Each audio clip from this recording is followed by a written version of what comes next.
আগামীকাল তো শুভ নববর্ষ। যেহেতু শুভ নববর্ষ, নতুন বছর ঢুকবে। ইলিশ মাছ কিংবা পান্তা ইলিশ খাওয়ার মতো অবস্থা তো বর্তমানে বাংলাদেশের মানুষের নেই।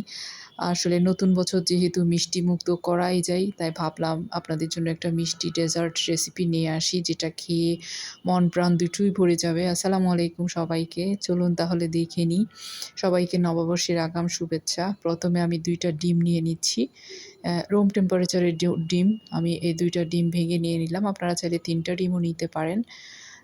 ২ টা ডিম ভেঙে তারপর হচ্ছে এখানে আমি দিয়ে দিচ্ছি চিনি। চিনিটা দিয়েছি 1/4 কাপ। 1/4 কাপ চিনি দিয়ে খুব ভালো করে মিক্স করে নিতে হবে কিন্তু, যাতে চিনিটা ভালো করে মিশে যায়। এরপরে ১ কাপ দিয়ে দিয়েছি আমি এখানে সুজি। সুজি দিয়েছি ১ কাপ। এটাও দিয়ে ভালো করে একটু মিশাতে হবে। এরপরে দিয়ে দিচ্ছি আমি ঘি আর সয়াবিন তেল মিলিয়ে 1/2 কাপ।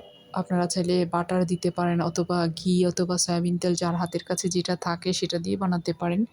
তবে ঘি অথবা বাটার দিলে এটার টেস্টটা বেশি আসবে। সবথেকে ভালো হয় বাটার দিতে পারলে। যাই হোক, আমি 1/2 কাপ দিয়েছি ঘি আর হচ্ছে সয়াবিন তেল মিলিয়ে।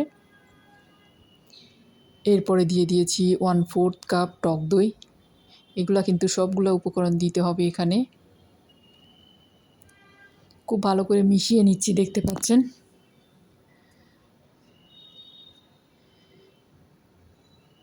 এরপরে দিয়ে দিচ্ছি আমি এখানে কোরানো নারিকেল। নারিকেল দিয়ে দিয়েছি প্রায় 1/4 কাপ। 1/4 কাপ নারিকেলটা দিয়ে, ফ্রেশ নারকেল দিয়েছি আমি। আরও ভালো করে একটু মিশিয়ে নিচ্ছি। তারপরে দিয়ে দিচ্ছি 1/4 কাপ ময়দা। ময়দাটা ভালো করে চেলে দিতে হবে। তারপর বেকিং পাউডার দিয়েছি 1 চা চামচ। লবণ দিয়েছি 1/2 চা চামচের একটু কম।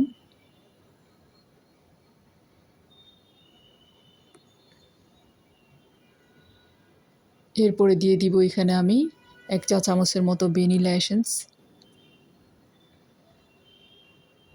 এরপরে আমি হচ্ছে এখানে দিয়ে দিয়েছি প্রায় 1/4 কাপের মতো তরল দুধ। এ পর্যায়ে আপনারা দুধ অথবা ডিম আরেকটা দিয়ে দিতে পারেন। আমি দুধ দিয়েছি, আমার কাছে দুধ দেওয়াটাই ভালো মনে হয়েছে আর কি। ভ্যানিলা এসেন্স 1 চা চামচ দিয়ে দিলাম। খুব ভালো করে এখন আমি সব কিছু মিক্স করে নিব। সম্পূর্ণ ব্যাটারটা কিন্তু রেডি হয়ে গিয়েছে।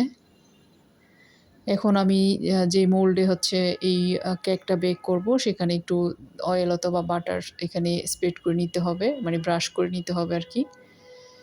ভালো করে অয়েল অথবা বাটার যে কোনো কিছু, ঘি যে কোনো কিছু একটু ব্রাশ করে নেবেন। এরপরে হচ্ছে ব্যাটারটা দিয়ে দিচ্ছি। আমার এই হচ্ছে যেই পাত্রে বেক করব সেটা কিন্তু হিট প্রুফ আছে, হিট প্রুফ নিতে হবে, আর না হয় কিন্তু ফেটে যাবে।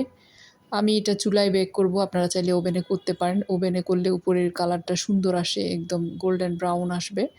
আর চুলায় করলে উপরের কালারটা একটু সাদাটে থেকে যায়। কোনো সমস্যা নেই, যাদের ওভেন নাই তারা চুলায় তৈরি করতে পারবেন। ৪০ থেকে ৪৫ মিনিট আমি বেক করব। দেখেন, আমি প্রথমে একটা চুলায় দিয়েছি, একটা প্যানে দিয়েছিলাম, সেটাতে হচ্ছে না। আবার আমি দেখেন এই যে উপর থেকে আরও একটা বড় সসপ্যান বের করে নিয়েছি। এই সসপ্যানে দিয়ে দিলাম আমার বাবার দেয়া সসপ্যান, আমার বিয়ের এই জিনিসগুলা।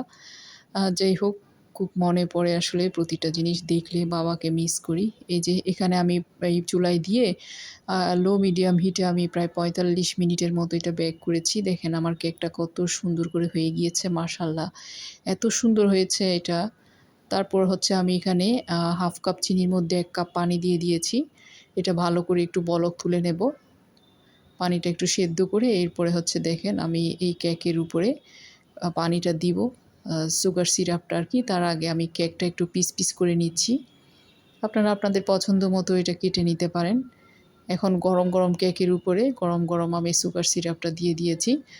সুগার সিরাপটা দেওয়ার সাথে সাথে দেখবেন এটা একদম সোপ করে নিবে। আর আমি গরম গরম দেখাচ্ছি আপনাদেরকে। আমার কিন্তু অনেক বেশি, মানে আমি এক্সাইটেড হয়ে গিয়েছি যে কখন এটা আমি তুলে কিংবা দেখাবো কিংবা খেয়ে দেখব। অসম্ভব মজার হয়েছে। খুবই সুন্দর একটা মিষ্টি আইটেম, কিন্তু আপনারা চাইলে পয়লা বৈশাখের দিন রাখতে পারেন।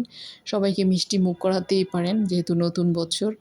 নতুন বছরের শুভেচ্ছা সবাইকে। পহেলা বৈশাখের শুভেচ্ছা রইল। সবার জন্য দোয়া, আমাদের জন্য দোয়া করবেন। আল্লাহ হাফেজ। ফি আমানিল্লাহ। আসসালামু